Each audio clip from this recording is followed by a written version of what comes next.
नमस्ते, good morning, नमस्कार बच्चों। एक बार फिर से मैं बीएल जांगड़ आपका हार्दिक स्वागत करता हूं। लास्ट टाइम अपन चैप्टर नंबर 7 में कुछ एक इम्पोर्टेंट थ्योरम पढ़ रहे थे। उसी क्रम में आज अपन कुछ एक और थ्योरम करने वाले हैं। ठीक है, चलो जी भाई स्टार्ट करते हैं अपन नेक्स्ट थ्योरम। आपकी थ्योरम है 7.10 भाई। ठीक है, क्या लिखा है इसमें कि टी के अभिलक्षणिक मान लैम्डा। टी क्या है? कोई एक रैखिक रूपांतरण है। उस रैखिक रूपांतरण में कोई एक अभिलक्षणिक मान लैम्डा है।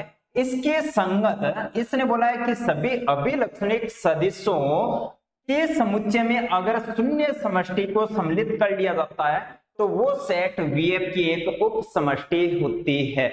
यानी कि क्या बोला इसने कि मानकर चलोगे आप लोग कि वीएफ क्या है? कोई एक सदिश समष्टि है, वेक्टर स्पेस है। तो मैं साथ साथ में यहाँ पर लिख रहा हूँ। ठीक है, और क्या बोला है वो मैं आपको समझा रहा हूँ, और सिद्ध क्या करना है वो भी मैं एक बार फिर से रिपीट करूंगा। तो सबसे पहले आप लोग क्या मानोगे कि माना वीएफ क्या है? एक सदिश समष्टि है। तो आपने लिखा माना वीएफ, माना वीएफ, माना आपने लिखा वीएफ एक सदिश समष्टि, सदिश समष्टि, ये आपने लिखा। सदिश समष्टि में आपको क्या दिया है कि टी कोई एक रैखिक रूपांतरण है जिसका आइगेन मान आपको क्या दिया? लैम्डा दिया। ठीक है, और इस आइगेन मान लैम्डा के संगत एक से अधिक आइगेन सदिश हो सकते हैं। वीएफ सदिश समष्टि है, टी रैखिक रूपांतरण है। रैखिक रूपांतरण के लिए आइगेन मान आपको लैम्डा दिया। लैम्डा के संगत एक से अधिक आइगेन सदिश या फिर अभिलक्षणिक सदिश हो सकते हैं। उन सभी अभिलक्षणिक सदिशों के समुच्चय में अगर आप लोग शून्य समष्टि को मिलाते हो या फिर शून्य सदिश को मिलाते हो तो जो नया सेट आएगा उस सेट को वी की उप समष्टि सिद्ध करना है। तो अपन इस लैम्डा और आइगेन सदिश के बारे में चर्चा कर रहे हैं। तो यहाँ पर लिखा आपने कि तथा माना आइगेन मान, आइगेन मान लैम्डा के संगत, लैम्डा के संगत ए शून्य सदिश, ए शून्य सदिश अल्फा इस प्रकार है, इस प्रकार है कि यहां पर लिखा आपने T alpha is equal to lambda alpha, नाम लिखा नंबर फर्स्ट। इससे आपको पता चलेगा कि टी कोई एक रैखिक रूपांतरण है। उस रैखिक रूपांतरण में आइगेन मान लैम्डा के संगत ए शून्य आइगेन सदिश क्या है? अल्फा है। अब आपको क्या करना है? ए शून्य आइगेन सदिश लैम्डा के संगत जितने भी आइगेन सदिश है उनका समुच्चय लेना है। उनका क्या करना है? समुच्चय लेना है। और उस समुच्चय में क्या करना है? शून्य सदिश को सम्मिलित करना है। जो नया सेट प्राप्त होगा उस सेट को वी की उप समष्टि सिद्ध करना है। तो जो नया सेट है उसको मैं लिख रहा हूं। यहां पर लिखा आपने तथा माना, तथा माना नया जो सेट है उसका नाम आपने लिखा क्या? डब्ल्यू। डब्ल्यू के अंदर क्या है? एलिमेंट है। डब्ल्यू के अंदर क्या है? एलिमेंट है। कौन सी एलिमेंट लिखा है आपने? अल्फा लिखा है। अब अल्फा किसका एलिमेंट होता है? वी का। अगर वीएफ सदिश समष्टि है तो वी क्या होता है? सदिशों का समुच्चय, जिसके अंदर एलिमेंट जो है वो क्या होते हैं? सदिश होते हैं। तो आपने लिखा कि डब्ल्यू के अंदर एलिमेंट अल्फा है। अल्फा किसका एलिमेंट है? वी का। और कौन सा एलिमेंट है? इसके लिए लिखा है आपने टी अल्फा बराबर लैम्डा अल्फा। इसका अर्थ क्या है कि W के अंदर V के वो स्पेशल एलिमेंट अल्फा है जो कि इस कंडीशन को संतुष्ट करते हैं। और इस कंडीशन का अर्थ है कि लैम्डा के संगत, लैम्डा के संगत अल्फा क्या है? अभिलक्षणिक सदिश है। किसका? टी का। किसका? टी का। यानी कि V के वो स्पेशल अल्फा इस सेट W के अंदर है जो कि लैम्डा के संगत आइगेन सदिश है, जो कि लैम्डा के संगत क्या है? आइगेन सदिश। अब क्या करना है आपको? इसने बोला है कि W जो है इसको V की उप समष्टि सिद्ध करना है। तो आप लोग साफ साफ लिखोगे अब हमें W को V की उप समष्टि, W को V की उप समष्टि सिद्ध करना, सिद्ध करना। ठीक है, देखो सब स्पेस जो चैप्टर है, उप समष्टि जो चैप्टर है उसमें आपने एक थ्योरम की थी कि किसी दिए गए सेट W को V की उप समष्टि किस प्रकार से सिद्ध करते हैं, उसके लिए आपने एक थ्योरम पढ़ी। वो थ्योरम सोल्ट में मैं आपको बता रहा हूं। अगर आपको W को किसकी उपसमष्टि स्थित करना है, V की उपसमष्टि स्थित करना है, यानी कि VF की उपसमष्टि स्थित करना है, तो क्या करना होगा, आपको दो काम करने हैं। कितने काम करने हैं, दो काम। फर्स्ट काम तो आपका होगा कि W को सबसेट सिद्ध करना है किसका, V का।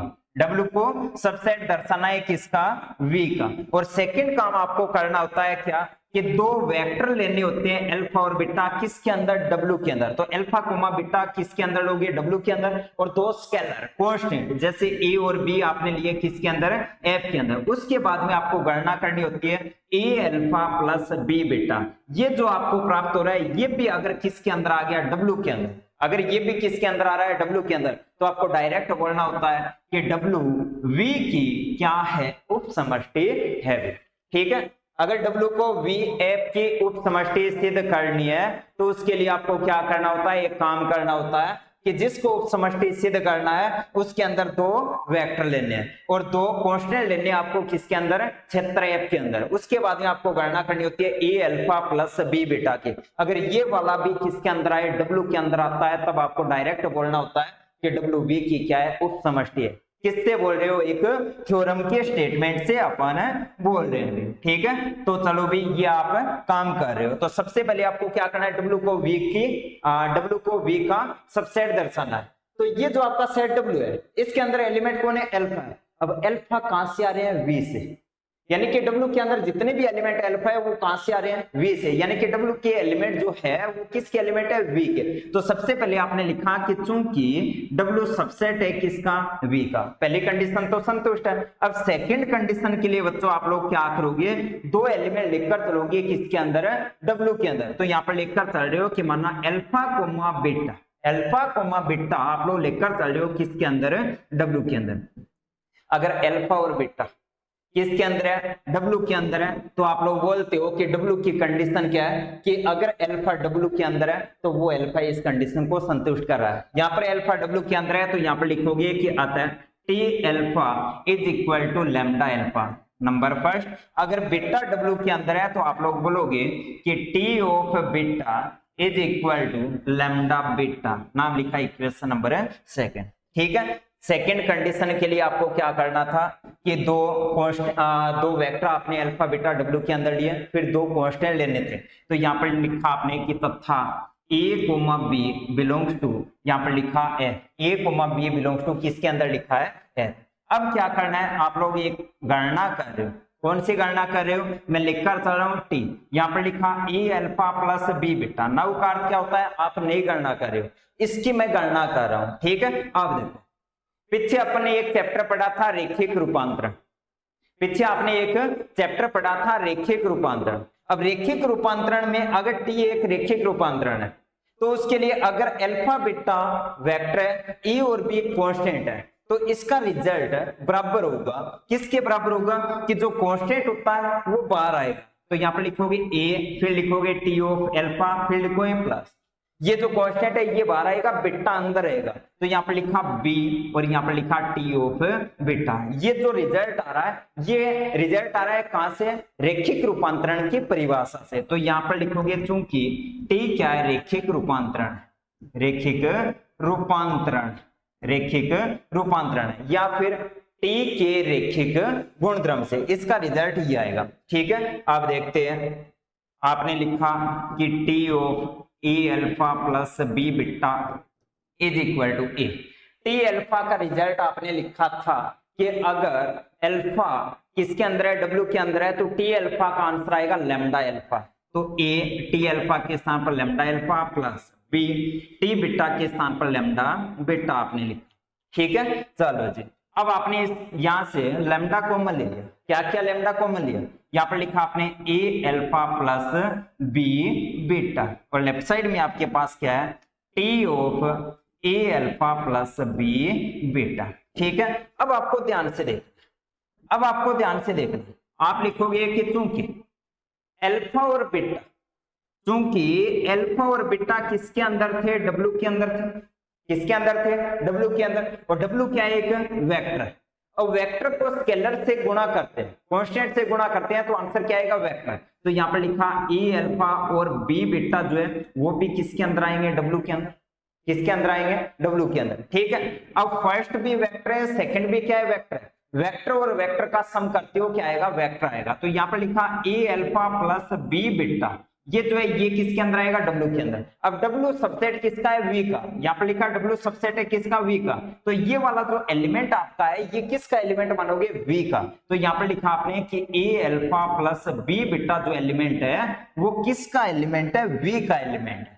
किसका एलिमेंट आपने लिखा, बिलोंग्स टू वी, ठीक है। यहां पर देखो, चूंकि ए अल्फा प्लस बी बीटा जो है वो वी का एलिमेंट है, और इसके लिए यहां पर आपने लिखा T of A alpha plus B beta is equal to lambda times A alpha plus B beta. आपका जो थ्योरम है वो पूर्ण रूप से कंप्लीट हो चुकी है, केवल एक लाइन और लिखनी है मुझे।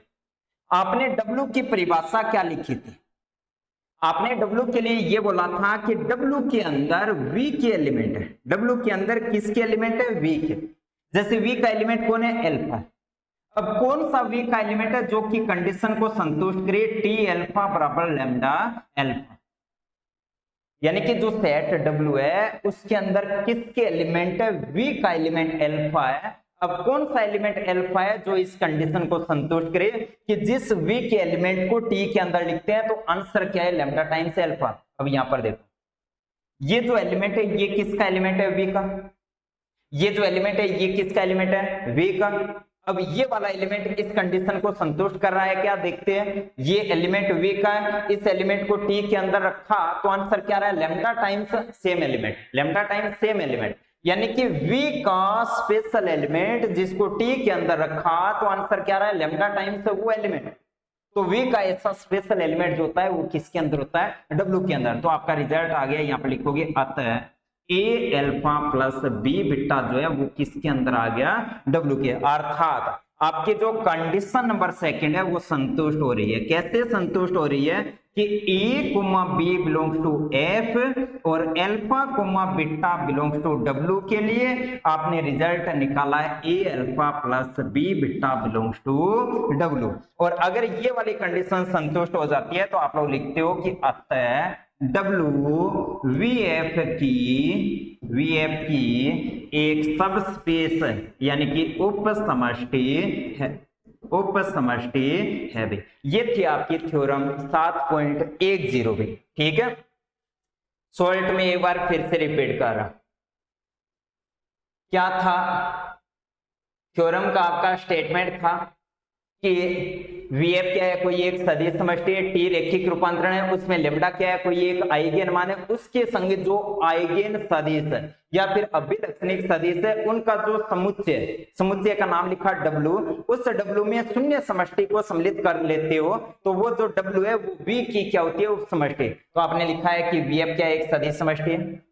इस सदिश समष्टि में T रैखिक रूपांतरण है, उसमें आइगेन मान लेम्डा के संगत आइगेन सदिश अगर आप लोग मानकर चल रहे हो अल्फा है तो आइगेन सदिश की डेफिनेशन से आपने लिखा कि T अल्फा बराबर लेम्डा अल्फा। अब लेम्डा के संगत जो आइगेन सदिश है उनका समुच्चय बना रहे हो, उस समुच्चय का नाम लिखा आपने W।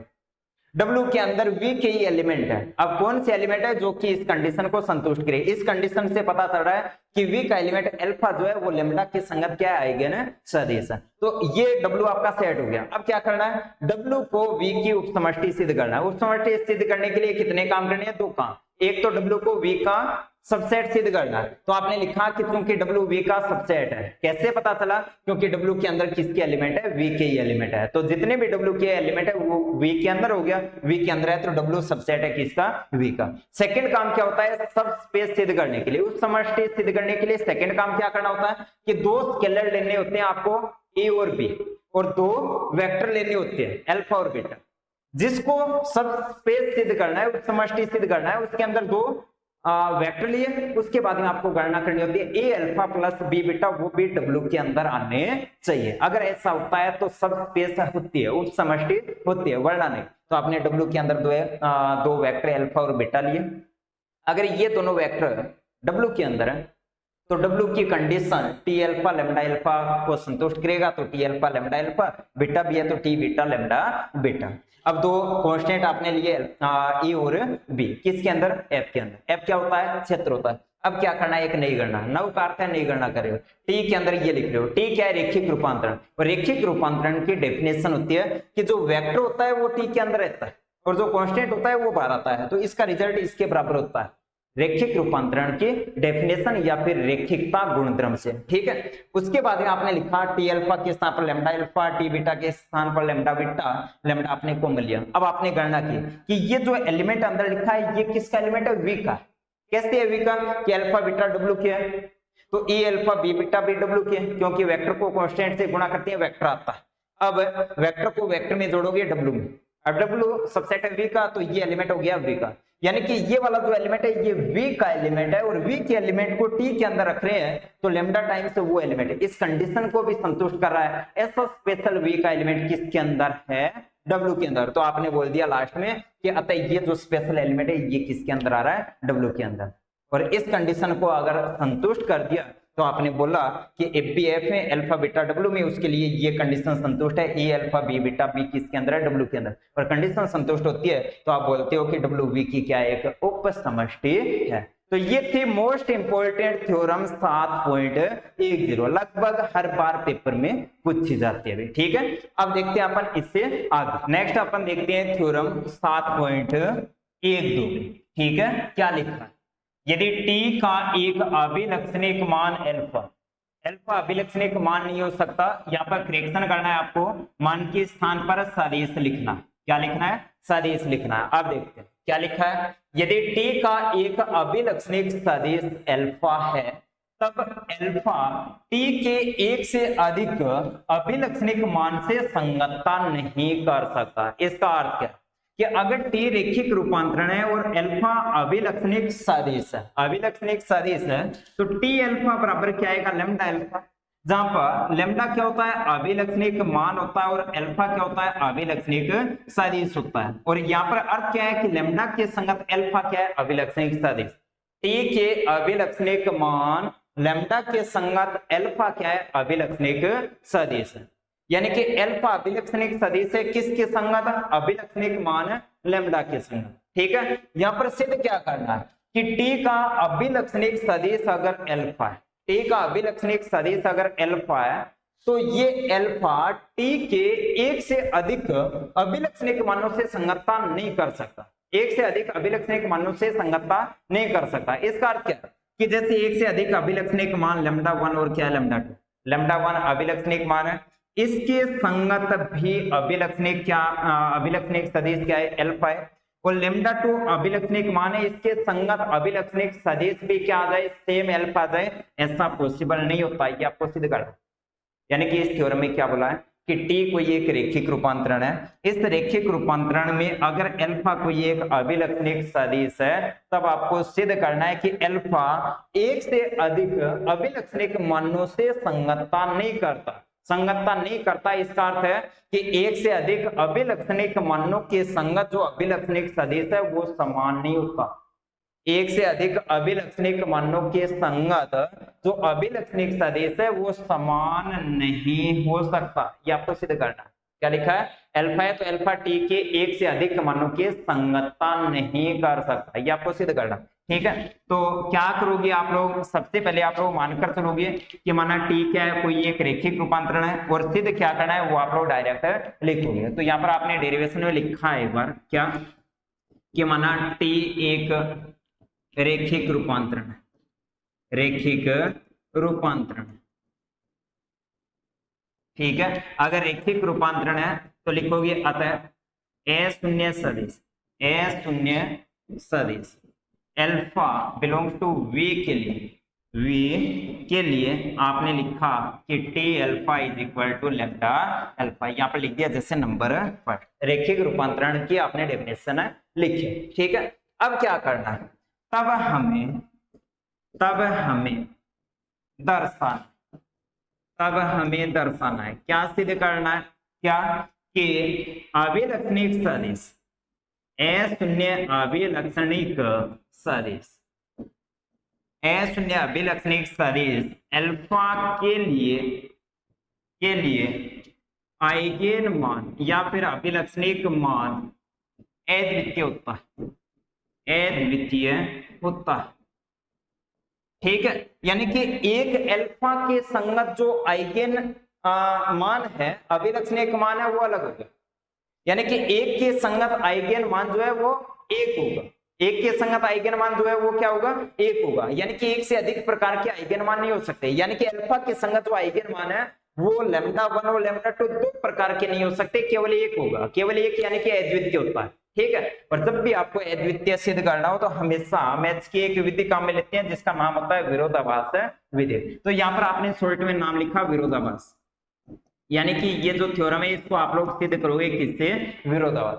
और विरोधाभास से कैसे करते हो कि जो सिद्ध करना होता है उसका जस्ट अपोजिट आप लोग मानकर चलते हो। जैसे इसमें आपको सिद्ध करना है कि जो आइगेन सदिश जो आइगेन मान है वो अद्वितीय है, केवल एक है, तो इसमें उल्टा मानकर चलोगे कि यदि संभव हो तो माना अभिलक्षणिक सदिश अल्फा के संगत जो आइगेन सदिश जो आइगेन मान है वो अद्वितीय नहीं है, यानी कि एक से अधिक प्रकार के। ठीक है, तो जस्ट उल्टा मानकर चल रहे हो कि यदि संभव हो तो माना, यदि संभव है तो माना ए शून्य अभिलक्षणिक सदिश अल्फा के लिए आइगेन मान और यहां पर लिखा भिन्न भिन्न लैम्डा 1 व लैम्डा 2, यानी कि जो अभिलक्षणिक सदिश अल्फा है वो एक से अधिक अभिलक्षणिक मानों से संगतता करता है। इसने तो बोला है कि संगतता नहीं कर सकता, आपने विरोधाभास से किया तो जस्ट उल्टा माना है कि अल्फा एक से अधिक अभिलक्षणिक मानो लैम्डा 1 व लैम्डा 2 से संगतता करता है। इसने तो बोला है कि नहीं करता, आपने उल्टा माना है कि संगतता करता है। यानी कि लैम्डा 1 व लैम्डा 2 क्या है, भिन्न भिन्न, लैम्डा 1 व लैम्डा 2 क्या है, भिन्न भिन्न है। तो साफ साफ आपने लिखा कि lambda 1 is not equal to lambda 2, ये आपकी परिकल्पना। ठीक है, अब देखो यदि अल्फा की संगत आइगेन मान लैम्डा 1 है तो आप लोग लिख सकते हो कि T alpha is equal to lambda 1 alpha, समीकरण नंबर 1। अगर अल्फा की संगत अभिलक्षणिक मान जो है वो लैम्डा 2 है तो यहाँ पर लिख सकते हो कि T alpha is equal to lambda 2 alpha, नाम लिखा इक्वेशन नंबर बी। इक्वेशन नंबर अल्फा के संगत अभिलक्षणिक मान लैम्डा 1 लैम्डा 2 अगर अलग अलग प्रकार के दो मान है तो टी अल्फा बराबर लैम्डा 1 अल्फा, टी अल्फा बराबर लैम्डा 2 अल्फा। क्या करोगे दोनों इक्वेशन से, by equation a and b, a व बी से। ठीक है, टी अल्फा के बराबर है तो दोनों को इक्वल किया, lambda 1 alpha is equal to lambda 2 alpha. ये वाला लेफ्ट साइड में लिख कर आ रहे हो, या फिर लैम्डा 2 अल्फा है उसके लिए इनवर्स से ऑपरेट करवा रहे हो, किसके लिए, योग संक्रिया का इनवर्स। ठीक है, तो यहाँ पर आप लोग लिखोगे लैम्डा 1 माइनस लैम्डा 2, यहाँ पर लिखा अल्फा इज इक्वल टू कितना, 0।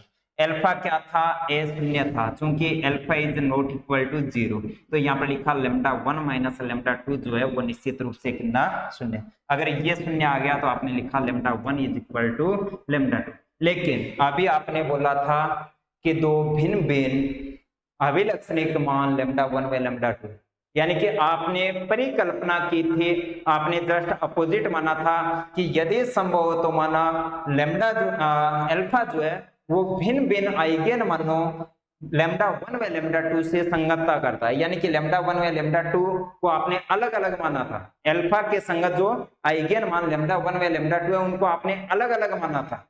ठीक है, ये आपकी परिकल्पना थी और उसके अकॉर्डिंग आपने थोड़ा सा हल किया और हल करने के बाद में आप लोग यहाँ तक पहुंच रहे हो कि वो दोनों क्या है, बराबर है। अभी तो बोला कि अलग अलग है, लेकिन अब आप लोग बोल रहे हो कि दोनों क्या है, बराबर है। यानी कि ये क्या आपकी परिकल्पना, दो अलग अलग आइगेन मान मानना का क्या है, विरोधाभास। तो लिखो जो कि परिकल्पना, जो कि हमारी परिकल्पना अल्फा के संगत भिन्न भिन्न आइगेन मान लैम्डा 1 व लैम्डा 2 से संगतता मानने का विरोधाभास, अब विरोध हो गया तो लिखोगे आता है अतः जो स्टेटमेंट है उसको कॉपी करोगे। अतः टी का अभिलक्षणिक मान अल्फा टी के एक से अधिक आइगन मानों या फिर अभिलक्षणिक मानों से संगतता नहीं करता है, संगतता नहीं करता। ठीक है, तो ये थी आपकी थ्योरम 7.12। ठीक है, अब अपन देखते हैं नेक्स्ट। ठीक है, नेक्स्ट अपनी थ्योरम 7.13 भी। ठीक है, देखते हैं क्या बोला है इसमें। ठीक है, क्या लिखा है देख, टी के भिन्न भिन्न अभिलक्षणिक मानों के संगत भिन्न भिन्न शून्येतर सदिश एक घातक स्वतंत्र होते हैं। अब एक घातक स्वतंत्र का अर्थ क्या होता है वो अपन बाद में देखेंगे, पहले बोला क्या है वो अपन नोट कर रहे हैं। इसने क्या बोला है कि टी के भिन्न भिन्न अभिलक्षणिक मानों, तो टी के अलग अलग अभिलक्षणिक मान जैसे अपन मानकर चल रहे हैं λ1 से लेकर λm तक है, ये क्या है भिन्न भिन्न क्या है अभिलक्षणिक मान है। फिर बोला है कि इन सभी के संगत भिन्न भिन्न शून्येतर अभिलक्षणिक सदिश, तो भिन्न भिन्न अभिलक्षणिक सदिश जो है उनका मैं नाम लिख रहा हूं, जैसे α1 α2 और λm की संगत क्या है जैसे αm। ठीक है, तो क्या लिखा है भिन्न भिन्न अभिलक्षणिक मानों के संगत भिन्न भिन्न शून्येतर अभिलक्षणिक सदिश, यानी कि ये जो अभिलक्षणिक सदिशों का ये जो सेट है, इस सेट को आपको क्या करना है सिद्ध करना है कि एक घातक स्वतंत्र है। अब किसी दिए गए सेट को एक घातक स्वतंत्र कैसे सिद्ध करते हैं वो अपन सोचेंगे। अब आपने जो समझा है जो आपने सोचा है वो अपन एक बार लिख रहे हैं। ठीक है, चलो जी स्टार्ट करते हैं। सबसे पहले आपने डेरिवेशन में लिखा कि माना टी के भिन्न भिन्न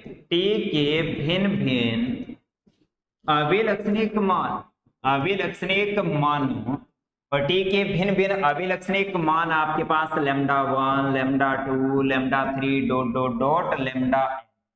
(... अगर ये भिन्न भिन्न है तो यहाँ पर आपने लिखा कि जहां पर λ1 is not equal to λ2 is not equal to ... is not equal to λm। T के भिन्न भिन्न अभिलक्षणिक मानों, ठीक है, फिर लिखा के संगत माना ए शून्य अभिलक्षणिक सदिश λ1 के संगत α1, λ2 के संगत α2, λ3 के संगत α3, इसी प्रकार λm के संगत क्या है αm। ठीक है, अगर ए शून्य है तो आपने लिखा α1 is not equal to 0, α2 is not equal to 0, इसी प्रकार αm जो है वो भी क्या नॉट इक्वल टू 0 है।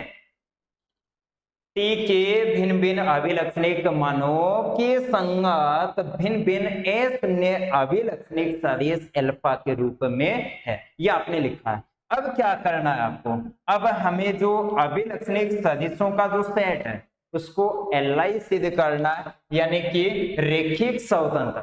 Li का अर्थ होता है लीनियर इंडिपेंडेंट, और उसका हिंदी में अर्थ होता है रेखिक स्वतंत्र। रेखिक यानी कि घात एक, यानी कि एक घातक स्वतंत्र, यानी कि ये जो सदिशों का सेट है इसको क्या करना है एक घातक स्वतंत्र यानी कि Li सिद्ध करना है। ठीक है, तब माना ये जो सेट है इसका नाम लिखा आपने S, तब माना S इज इक्वल टू यहाँ पर α1 α2 α3 ... αm। ठीक है, तो क्या लिखा कि तब हमें ये जो सेट S है इसको Li लीनियर इंडिपेंडेंट सिद्ध करना। ये लिखा है आपने, भाई समझने के लिए इजीली आपने लिख दिया कि आपका काम क्या करना है। आपका काम क्या है, ये वाला जो सेट S है इसको क्या करना है Li सिद्ध करना है। ये जो सेट S है इसको क्या करना है Li सिद्ध करना है। अब Li सिद्ध करने के लिए आपको क्या करना होता है, देखो Li सिद्ध करने के लिए आपको क्या करना होता है उसके लिए देखो, जैसे S के अंदर मानकर चलो 3 एलिमेंट है α1 α2 α3। अगर S को Li सिद्ध करना है तो आपका काम क्या होता है कि ये जो एलिमेंट है ये तो वीक है, जिस सेट को Li सिद्ध करना होता है उसके लिए आपको क्या करना होता है, जैसे 3 एलिमेंट है तो आपको 3 कांस्टेंट लेने हैं, जैसे A B और C कांस्टेंट लेने हैं, यानी कि क्षेत्र F में लेने हैं। फिर इन कांस्टेंट को इन वेक्टर के साथ गुणा करके जोड़ना है, गुणा करके जोड़ते हो उसका नाम होता है एलसी, यानी कि लीनियर कॉम्बिनेशन, यानी कि एक घात संचय। इन कांस्टेंट का इन सदिशों के साथ एक घात संचय करना है, लीनियर कॉम्बिनेशन करना है। तो आपको लिखना होगा a alpha 1 b alpha 2 c alpha 3, इसे बोलते हैं लीनियर कॉम्बिनेशन। अब इसको रखना होता है किसके बराबर, शून्य के बराबर, और शून्य के बराबर रखकर आपको गणना करनी होती है। और गणना करने के बाद में अगर ये सभी जो कांस्टेंट है ए बी और सी, इनका मान अगर शून्य के बराबर आता है, तब आपको बोलना है कि ये जो सेट होता है ये क्या होता है, एलआई सेट कहलाता है। और इन तीनों में से कम एक कांस्टेंट अगर नॉन जीरो आता है, तब आप लोग बोलते हो कि ये वाला जो सेट होता है ये होता है एलडी, लीनियर डिपेंडेंट, रेखिक आश्रित, एक घातक आश्रित, एक घातक आश्रित, या फिर एक घातक परतंत्र। किसी दिए गए सेट को एलआई सेट सिद्ध करने के लिए आपको क्या करना होता है कि उस सेट के अंदर जितने भी एलिमेंट है उतनी संख्या में कांस्टेंट लेते हो, फिर उन सभी कांस्टेंट को उन सभी एलिमेंट के साथ गुणा करके ऐड करते हैं, यानी कि कॉम्बिनेशन बनाते हैं, फिर उसको शून्य के बराबर रखते हैं। फिर गणना करके जो कांस्टेंट है उनका मान ज्ञात करते हैं। अगर प्रत्येक कांस्टेंट का आंसर कितना आ रहा है, शून्य, अगर प्रत्येक कांस्टेंट का आंसर शून्य आता है, तब वो सेट क्या कहलाता है, एलआई सेट कहलाता है। ये तरीका है किसका, किसी दिए गए सेट को एलआई सेट सिद्ध करना। तो ये अपन ने लिखा है अलग से नोट में, ठीक है। तो आपने क्या लिखा कि तब हमें एस को एलआई सिद्ध करना है, ठीक है। अब यहाँ पर एस जो है इसके अंदर कितने एलिमेंट है, एम एलिमेंट है। कितने एलिमेंट है, एम एलिमेंट। अब एम एलिमेंट के लिए एलआई सिद्ध करने के लिए आप लोग क्या करोगे, एम संख्या में कांस्टेंट लोगे, फिर उनके साथ अल्फा का गुणा करोगे, शून्य के बराबर रखोगे, फिर उन कांस्टेंट का मान ज्ञात करोगे। अगर प्रत्येक कांस्टेंट शून्य आ रहा है तो आप लोग बोलोगे दिया गया सेट क्या है, एलआई सेट है। अब प्रत्येक कांस्टेंट का मान ज्ञात करना संभव नहीं है, तो इस थ्योरम को अपन गणितीय आगमन सिद्धांत से सिद्ध करेंगे, क्योंकि m का मान आपको पता नहीं है कि इस सेट के अंदर कितने एलिमेंट है, 5 एलिमेंट है, 6 एलिमेंट है, 10 एलिमेंट है,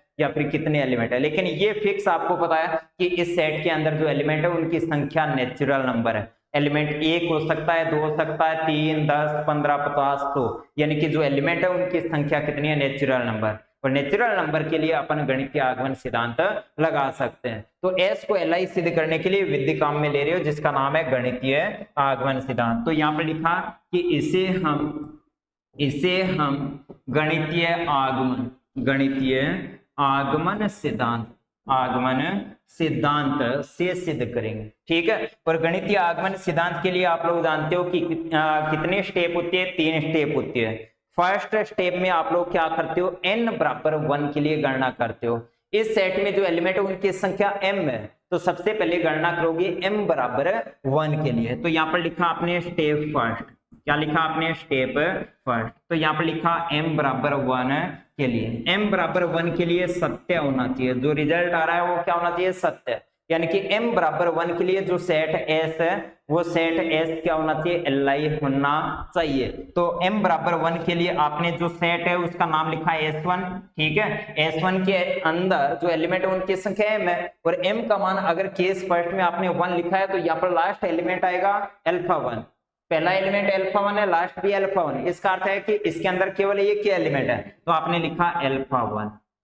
सेट S जो है उसके अंदर केवल कितने एलिमेंट है, एक एलिमेंट। अगर एक एलिमेंट है और इस सेट को एलआई सिद्ध करना है तो आप लोग कैसे करोगे, आपने बोला था कि कांस्टेंट लेने हैं। अगर एक एलिमेंट है तो एक कांस्टेंट लोगे, ठीक है। तो आप लोग एक कांस्टेंट ए लिखकर चल रहे हो, किसके अंदर, एफ के अंदर, जैसे इसका नाम लिखा A1।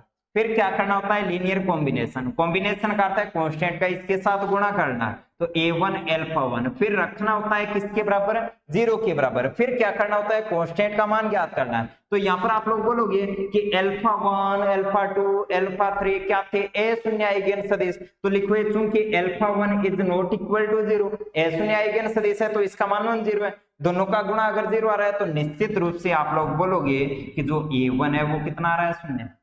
यानी कि दिए गए एक सदिश के लिए आपने लीनियर कॉम्बिनेशन बनाया, उसको शून्य के बराबर रखा, और उसके बाद में आपको कांस्टेंट का मान ज्ञात करना होता है। वो कांस्टेंट क्या आना चाहिए, शून्य आना चाहिए। यहाँ पर भी शून्य आ रहा है और शून्य आता है तो आप बोलते हो कि वो जो सेट है वो क्या है, Li है। तो यहाँ पर लिखा आता है जो S1 है वो क्या है, Li है। ठीक है, यानी कि m बराबर 1 के लिए जो आपकी थ्योरम है वो सिद्ध होगी। आपको सिद्ध करना था कि दिया गया सेट क्या होना चाहिए, Li। m बराबर 1 के लिए आपका जो सेट है वो क्या है, Li है। तो यहाँ पर आपने लिखा कि अतः m बराबर 1 के लिए सत्य है, यानी कि जो थ्योरम का स्टेटमेंट है वो क्या है, सत्य है। अब अगर स्टेप फर्स्ट सत्य हो, m बराबर 1 के लिए जो स्टेटमेंट सत्य है, तो उसके बाद में आप लोग क्या करते हो, स्टेप सेकंड में चलते हो। और स्टेप सेकंड में आप लोग क्या करते हो कि m बराबर किसी कांस्टेंट के लिए जो थ्योरम का स्टेटमेंट होता है उसको सत्य मानकर चलते हो, उसको सत्य मानकर चलते हो। तो यहाँ पर लिखा कि अब माना m बराबर k के लिए जो थ्योरम का कथन है, स्टेटमेंट है, वो क्या है, सत्य मानकर चला जाता है। सेकंड स्टेप में सत्य मानकर चला जाता है। तो इसका अर्थ क्या है कि अतः α1, α2, α3 डॉट डॉट डॉट और अल्फा के, ठीक है, बिलोंग्स टू, यहाँ पर लिखा v के लिए, सॉरी, बिलोंग्स टू जो दिया गया सेट S है उसके लिए। या फिर इस सेट को मैं इस प्रकार से लिख सकता हूं, अतः जो सेट है उसका नाम S2 लिखा, इसके अंदर एलिमेंट कितने हैं, के, तो लिखा आपने α1, α2 डॉट डॉट डॉट अल्फा के, और जहां पर के जो है इसका मान क्या, less than equal to n, ठीक है, और ग्रेटर देन इक्वल टू आप लोग लिख सकते हो यहाँ पर 1। एलिमेंट है उसका मान क्या होता है, सबसे कम संख्या में एलिमेंट कितने होते हैं, 1, और सेट के अंदर अधिकतम संख्या में एलिमेंट कितने थे, m थे। ठीक है, तो ये आपने सेट लिखा, इस सेट को क्या माना है आपने, Li माना। सेकंड केस में m बराबर k के लिए सत्य, यानी कि ये जो m बराबर k के लिए जो सेट बन रहा है वो क्या है, एक Li सेट है। यानी कि इसके लिए लिखोगे अर्थात a1, a2, dot dot dot ak belongs to f के लिए यदि a1 α1 plus a2 α2 plus dot dot dot plus ak alpha के इज इक्वल टू 0 है, तब अगर ये सत्य है तो रिजल्ट आएगा कि a1 बराबर a2 बराबर डॉट डॉट डॉट, और यहाँ पर लिखा आपने ak, इन सब का मान क्या होगा, 0 होगा। ये आपका स्टेटमेंट नंबर क्या है, सेकेंड है, सत्य आपने माना है। ठीक है, अब आज स्टेप थर्ड में बच्चों आप लोग क्या करते हो, गणना करते हो m बराबर k प्लस 1 के लिए, m बराबर k प्लस 1 के लिए। ठीक है, कैसे करोगे, जो सेट है उसका नाम लिखा आपने S3, इसके अंदर α1, α2 फिर डॉट डॉट डॉट अल्फा के और अल्फा के प्लस 1 लिखा। ये इतने एलिमेंट है। ठीक है, अब क्या करना है, इस सेट को सेकेंड स्टेप की सहायता से आपको Li सिद्ध करना है। और Li कैसे सिद्ध करेंगे, उसके लिए लिखोगे कि जैसे आपने कांस्टेंट लिखा a1, a2, a3 फिर डॉट डॉट डॉट, यहाँ पर लिखा आपने a k और फिर लिखा a k plus 1 belong to f। फिर Li सिद्ध करने के लिए आप लोग LC लेते हो, इसके लिए आपने क्या लिया कि a1 α1, a2 α2, फिर आपने लिखा क्या कि ak अल्फा के प्लस ak प्लस 1 अल्फा के प्लस 1, इसको लिखकर चल रहे हो किसके बराबर है, 0। यानी कि आपने क्या किया, S3 सेट के लिए लीनियर कॉम्बिनेशन लिया है, उसको 0 के बराबर किया। अब आपका टारगेट क्या है कि जितने भी कांस्टेंट है उनका मान ज्ञात करना। अगर इन सभी कांस्टेंट का मान 0 आता है, क्या आता है, 0, तो आप लोग बोलोगे कि m बराबर k प्लस 1 के लिए भी क्या है, स्टेटमेंट है, सही है, सत्य। और इसके लिए भी अगर सत्य आता है तो लिखो गणितीय आगमन सिद्धांत से प्रत्येक m belongs to capital N के लिए दिया गया स्टेटमेंट क्या होगा, सत्य। अब क्या करना है, जितने भी कांस्टेंट है a के रूप में जितने भी कांस्टेंट है उनका आपको क्या करना है, मान ज्ञात करना। और मान ज्ञात करने के लिए आप लोग क्या करोगे इस थ्योरम में कि ये वाला जो पार्ट लिखा है, इसको रखोगे किसके अंदर, टी के अंदर। टी क्या है, रेखिक रूपांतरण, यानी कि मैं दोनों तरफ क्या लगा रहा हूं, रेखिक रूपांतरण टी लगा रहा हूं। तो यहाँ पर लिखा आपने टी, फिर लिखा a1 अल्फा 1, a2 अल्फा 2, फिर यहाँ पर लिखा a के अल्फा के, ठीक है, फिर लिखा a के प्लस 1 अल्फा के प्लस 1, राइट साइड में आएगा t0। ये जो इक्वेशन है इसका नाम लिखा आपने नंबर फर्स्ट।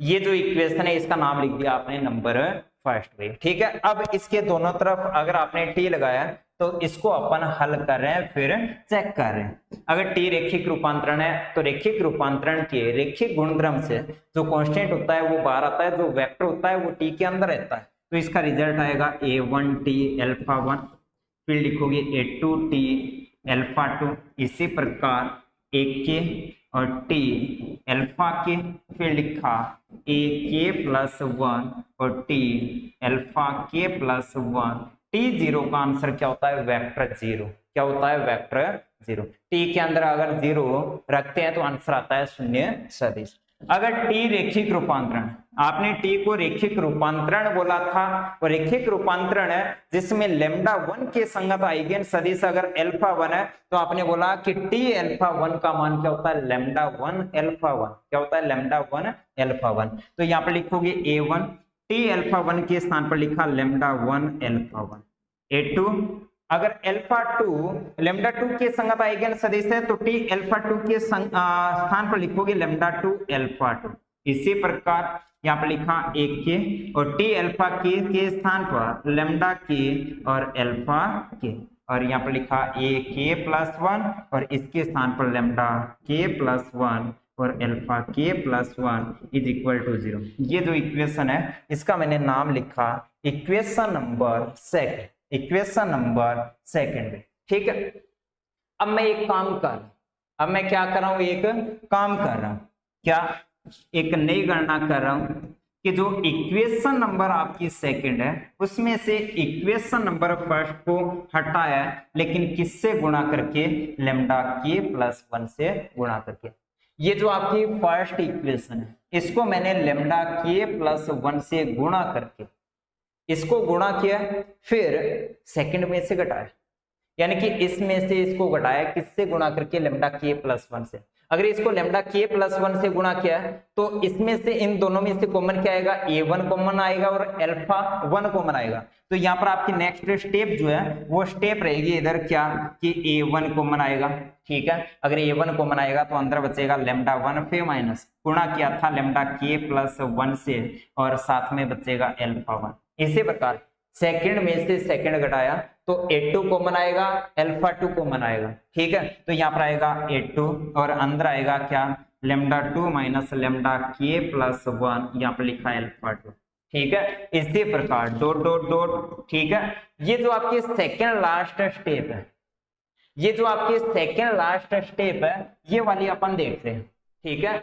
जो आपकी सेकंड लास्ट स्टेप है ये अपन देख रहे हैं, एक के इसमें भी एक के है तो आपने एक के कॉमन लिया, अंदर आपके पास आएगा लैम्डा के माइनस लैम्डा के माइनस यहाँ पर गुणा किया था लैम्डा के प्लस 1 से, तो यहाँ पर आएगा लैम्डा के माइनस लैम्डा के प्लस 1, राइट साइड से कॉमन आएगा अल्फा के, इधर भी क्या है अल्फा के, तो आपने लिखा है अल्फा के, ठीक है। अब अपन देखते हैं लास्ट वाली स्टेप, यहाँ पर क्या है a के प्लस 1, इसमें भी a के प्लस 1, अल्फा के प्लस 1, अल्फा के प्लस 1, इसमें भी लैम्डा के प्लस 1 है, इसको भी गुणा किया था लैम्डा के प्लस 1 से, तो लास्ट से लास्ट आपकी कैंसिल होगी और बराबर में क्या आएगा 0 माइनस 0, यानी कि इक्वल में आपके पास आएगा कितना, 0, ठीक है। अब देखते हैं, आप बोलोगे कि चूंकि, आप बोलोगे अब चूंकि alpha 1 not equal to 0, alpha 2 is not equal to 0, इसी प्रकार अल्फा के जो है वो क्या है, नॉट इक्वल टू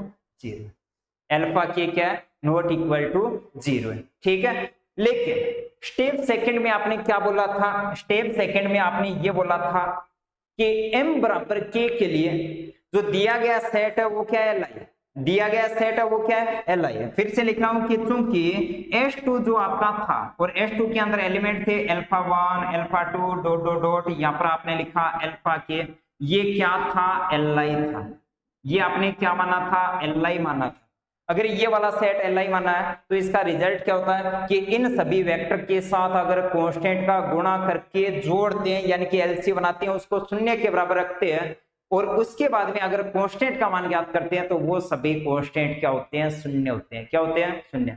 यहां पर देखो, यहां पर अगर अपन ध्यान से देखेंगे तो ये क्या है, पूरा कांस्टेंट है। लेमडा 1, लेमडा 2, लेमडा 3, लेमडा के प्लस 1 ये सभी कांस्टेंट है।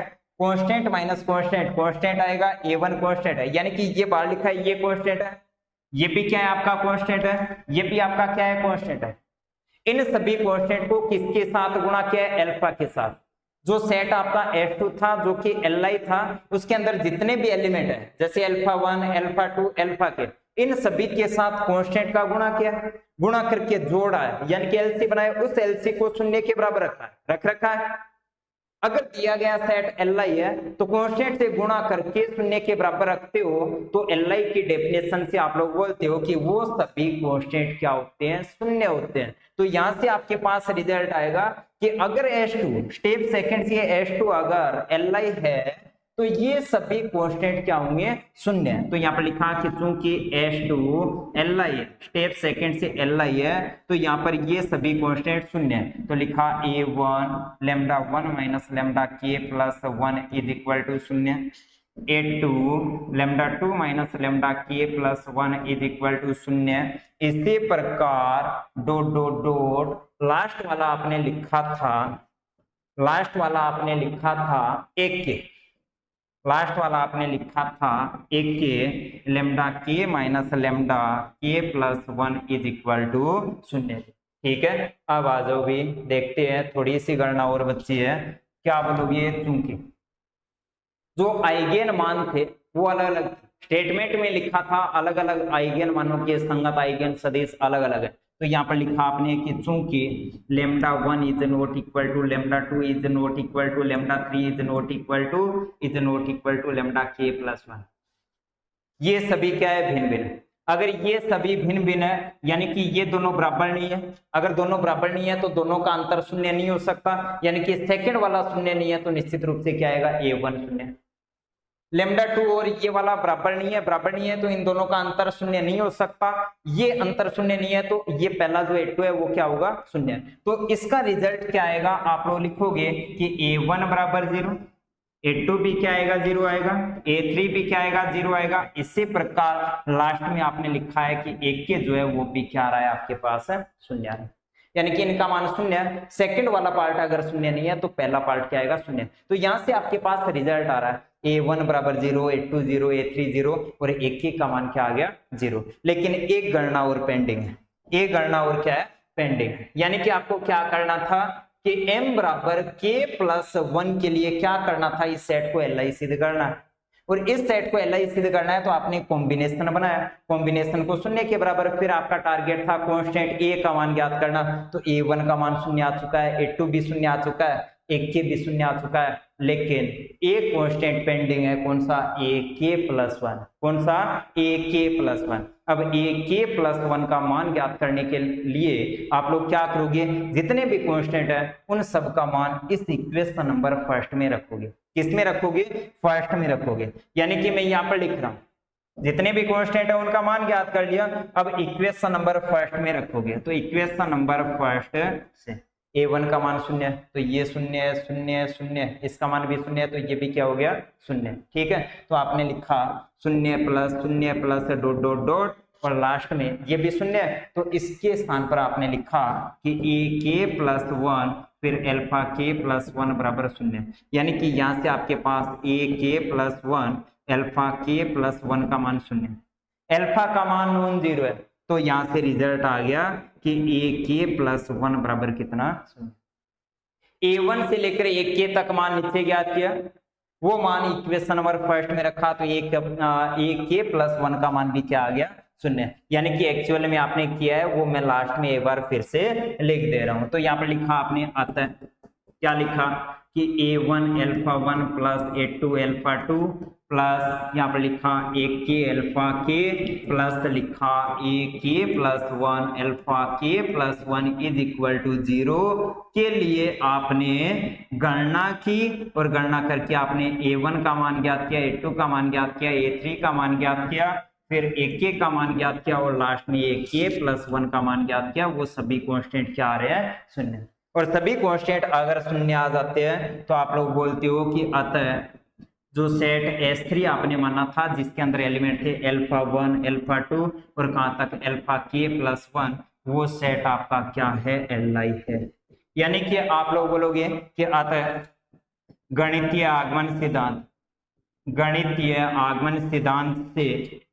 आगमन सिद्धांत से जो सेट S था जिसके अंदर एलिमेंट M माने थे alpha 1 alpha 2 dot dot dot alpha m, क्या होगा? Li होगा। ये सेट क्या होगा? Li होगा भाई। ठीक है, कैसे आपने सिद्ध किया उसको एक बार फिर से मैं थोड़ा सा रिपीट कर दे रहा हूँ। आपने क्या बोला कि आपका स्टेटमेंट था भाई अच्छी थ्योरम है और काफी बड़ी थ्योरम है। टी क्या था? रेखिक रूपांतरण। और टी के भिन्न भिन्न आइगेन मानो लेमडा के संगत भिन्न भिन्न आइगेन सदिश, एस ने आइगेन सदिश ये है, तब आइगेन सदिशों का जो सेट है उसका नाम आपने एस लिखा। इस सेट एस को Li सिद्ध करना था। अब इसके अंदर एलिमेंट कितने m है? m का पता नहीं है, लेकिन m क्या है? नेचुरल नंबर है। ठीक है, 10 ले सकते हो, 50 ले सकते हो। तो नेचुरल नंबर के लिए अगर आपको सिद्ध करना है इस सेट को Li, तो उसके लिए आपने गणितीय आगमन सिद्धांत का सहारा लिया। तो गणितीय आगमन के लिए सबसे पहले आप लोग क्या करते हो कि एक एलिमेंट के लिए आपको सिद्ध करना होता है। तो सबसे पहले आपने इस सेट के अंदर एक एलिमेंट सोचा, यानी कि m का मान 1 सोचा। तो m का मान अगर 1 सोचते हो तो इस सेट का नाम S1 लिखा। अब लीनियर इंडिपेंडेंट Li सिद्ध करने का तरीका होता है कांस्टेंट लेते हैं, उस सेट के एलिमेंट को गुणा करके LC बनाते हैं, लीनियर कॉम्बिनेशन बनाते हैं, शून्य के बराबर रखते हैं, फिर कांस्टेंट का मान ज्ञात करते हैं। इसका मान नॉन जीरो है तो A1 का मान 0, कांस्टेंट का मान 0 आ जाता है तो आप लोग बोलते हो क्या है? Li है। तो आपने बोला S1 जो है वो क्या है? Li। स्टेप फर्स्ट कंप्लीट होने के बाद स्टेप सेकंड में माना जाता है। तो आपने बोला कि के एलिमेंट के लिए मानकर चलते हैं कि दिया गया सेट क्या है? Li है। दिए गए सेट का नाम F2 लिखा, कितने एलिमेंट है? के। अगर इसके लिए अगर Li है तो आप लोग क्या करोगे? एलिमेंट के लिए LC बनाओगे शून्य के बराबर। अगर Li मानना है तो जितने भी कांस्टेंट है उनका मान आप लोग मानकर चलोगे कि इन सभी का मान कितना आएगा? शून्य आएगा। अब क्या करना होता है? थर्ड स्टेप में K प्लस 1 के लिए गणना करनी होती है। गणना करनी है तो K प्लस 1 एलिमेंट मानिए उस सेट का नाम S3 लिखा है। फिर इतनी संख्या में कांस्टेंट लिए, कांस्टेंट का गुणा करके LC बनाते हो, LC को शून्य के बराबर रखते हो। टारगेट है A1 से लेकर AK प्लस 1 तक जितने भी कांस्टेंट है उनका मान ज्ञात करना है, सभी शून्य आने चाहिए। ठीक है, शून्य लाने के लिए आपने गणना की, इसके दोनों तरफ आपने T लगाया।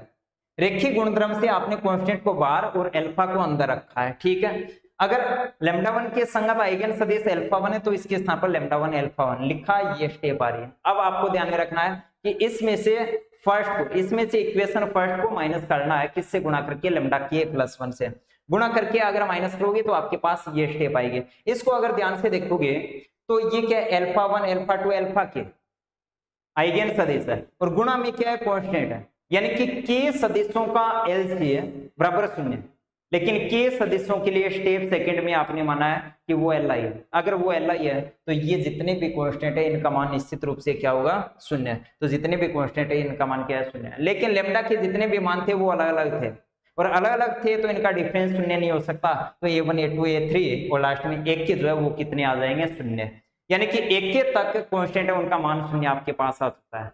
अगर शून्य आ चुका तो अब क्या करना है? AK प्लस 1 का आपको मान ज्ञात करना है और AK प्लस 1 का मान ज्ञात करने के लिए वो सभी मान इक्वेशन नंबर फर्स्ट में आपको रखने हैं। तो यहाँ तक आपके मान शून्य हो गए तो ये वाला एलिमेंट आपके पास पेंडिंग बचेगा। अल्फा नॉन जीरो है तो AK प्लस 1 का मान आपके पास कितना आएगा? शून्य आ गया। यानी कि आपने क्या बोला कि अतः K प्लस 1 एलिमेंट के लिए कॉम्बिनेशन को शून्य के बराबर किया, उसके बाद में जितने भी आपकी A है वो कितने आ रहे हैं? शून्य। यानी कि M बराबर K प्लस 1 के लिए जो सेट है वो भी क्या है? Li आ रहा है।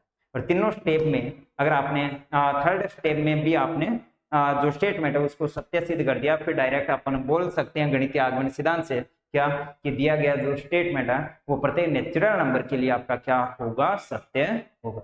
ठीक है, ओके जी। नेक्स्ट अपन पढ़ेंगे आगे।